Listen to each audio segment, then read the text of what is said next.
சரிந்து கொண்டும் ஒளி மங்கி இருக்கிற சோழ பேரரசுடைய இறுதி சுடரா, இறுதி நாயகனா, இழந்து போன சோழ சாம்ராஜ்யத்துடைய புகழ தன்னுடைய காலத்துல ஓங்கி நிப்பாட்டிட மாட்டோமா அப்படின்னு ஒரு கடைசி ட்ரையா மூன்றாம் ராஜேந்திரன் அப்படிங்கிற மிகப்பெரிய ஒரு வீரர் இயலாமை எல்லாத்தையும் மீறி சோழ பேரரசுடைய கொடிய உயர்த்தி பிடிக்கிறாரு. சோ அந்த வீரர் யாரு, அவர் எப்படி அந்த சோழ பேரரசுடைய கொடிய உயர்த்தி பிடிச்சாரு, கடைசியில எப்படி அவரோட சோழ பேரரசு அஸ்தமனமாச்சு.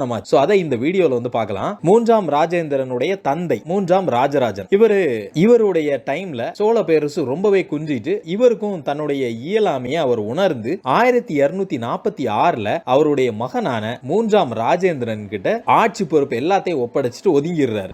மூன்றாம் ராஜேந்திரன் மிகப்பெரிய ஒரு வீரர். எப்படியாவது சோழ பேரரசை மறுபடியும் அந்த புகழுடைய உச்சி கொண்டு போகணும், பாண்டியர்களை பழி வாங்கணும்னு சொல்லி தக்க சமயம் பார்த்து வெயிட் பண்ணிட்டு இருக்கிறாரு. பாண்டிய நாட்டுல மிகப்பெரியவரான சுந்தர பாண்டியருக்கு அப்புறமா தொடர்ந்து வந்த அடுத்தடுத்த மன்னர்கள் சடையவர்மர் இரண்டாம் குலசேகராகட்டும், மாரவர்மர் இரண்டாம் சுந்தரபாண்டியர் ஆகட்டும், எல்லாருமே அந்த அளவு ஒரு நிலையற்றதா தான் இருக்குது. எல்லாருமே ஹொய்சாளர்களுடைய ஒரு கைப்பிள்ளையா தான் இருக்காங்க. இரண்டாம் சுந்தரபாண்டியர்களும் அப்படிதான். சோ இத தக்க சமயம் பார்த்திருந்த மூன்றாம் ராஜேந்திரன் பாண்டிய நாட்டு மேல போர் எடுத்து போர்ல ஜெயிச்சு இருவர் பாண்டியர் முடிதலை கொண்ட மகாராஜாதி ராஜ நரபதி அப்படிங்கிற ஒரு பட்டம் வந்து சூட்டிக்கிறார். சோ இதுல இருவர் பாண்டியர் அப்படிங்கிறது ரெண்டு பேர், அவர் ரெண்டு பாண்டிய மன்னர்கள். சோ வரலாற்று ஆராய்ச்சியாளர்கள் என்ன சொல்றாங்கன்னா, இரண்டாம் சுந்தரபாண்டியரையும் அவருக்கு முன்னாடி இருந்த யாராவது ஒரு மன்னரையும் மூன்றாம் ராஜேந்திரர் வந்து ஜெயிச்சிருக்கலாம் அப்படின்னு வந்து சொல்றாங்க. இது மட்டும் இல்லாம சம்புவராயர், சேதிராயர், காடவராயர், சோ இவர்களை எல்லாரையும் வந்து இந்த மூன்றாம் ராஜேந்திரர் வந்து அடக்கி ஒரு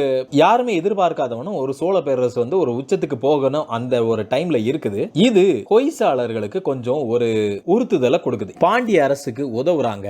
வீர நரசிம்மர் அப்படிங்கிறவருடைய புதல்வரான வீர சோமேஸ்வரர் மூன்றாம் ராஜேந்திரன் மேல் போர் தொடுத்து பாண்டிய நாட்டை மீட்டு பாண்டியர்களுக்கு கொடுக்கிறார். சோ இந்த ஹொய்சாளர்களுடைய எழுச்சி, அவர்களுடைய இந்த சதுரங்க ஆட்டத்துல சோழ அரசு மறுபடியும் ஒரு வீழ்ச்சிக்கு போகுது. இந்த டைம்ல சடையவர்மர் முதலாம் சுந்தரபாண்டியர் தலை சிறந்த வீரராகவும் படை தலைவராகவும் உருவெடுத்துட்டு வர்றாரு. 1257ல சோழ பேரரசு மீது போர் தொடுத்து மூன்றாம் ராஜேந்திரரை போர்ல முறியடிச்சு சோழ அரச தனக்கு கப்பம் கட்டக்கூடிய ஒரு சிற்றரசா அடக்கி ஒடுக்கிறாரு. இந்த போர்ல ஹொய்சாளர்கள் சோழருக்கு ஆதரவா நின்னு போராடினாங்க.